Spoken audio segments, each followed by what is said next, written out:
రవాణా సౌకర్యము, తాగునీటి సమస్య పరిష్కారము, పిల్లలు చదువుకోవడానికి పాఠశాలలు ఏర్పాటు చేసినప్పుడే నిజమైన తెలంగాణ రాష్ట్రం యొక్క ఉద్దేశము నెరవేరినట్టు.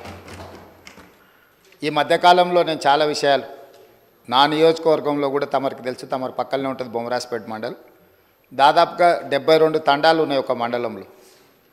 చాలా తండాలకు రవాణా సౌకర్యం లేదు, కానీ అవి గ్రామ పంచాయతీలుగా మారినాయి.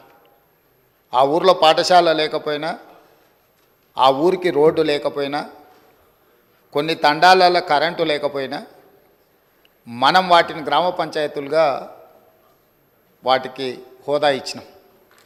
అందుకే ఈ ప్రభుత్వం నిశితంగా గమనించి ఈ తెలంగాణ రాష్ట్రంలో ఉన్న అన్ని తండాలలో గ్రామ పంచాయతీలుగా రూపాంతరం చెందిన, గతంలోనే గ్రామ పంచాయతీలుగా ఉన్న తండాలకు ఖచ్చితంగా తండాల నుంచి మండల కేంద్రానికి 100% బీటీ రోడ్డు వెయ్యాలి అని మా ప్రభుత్వం నిర్ణయం తీసుకున్నది.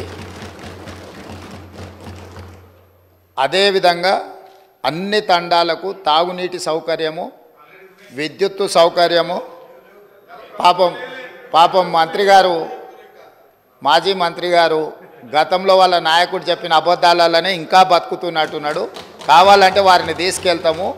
సీతక్క, ఆదిలాబాదు జిల్లాలో ఐటీడీఏ ప్రాంతంలో ఉన్న గూడాలల్ల నీళ్ళ విషయం, కరెంటు విషయం వారిని ప్రత్యేకంగా తీసుకెళ్ళండి. అన్ని గ్రామ పంచాయతీలను తీర్మానాలు చేసి తెప్పించినాము. 7 లక్షల ఆవాసాలకి ఇంతవరకు మీరు నీళ్ళు ఇవ్వలేదు. ఇప్పటికే ప్రాథమికంగా మాకు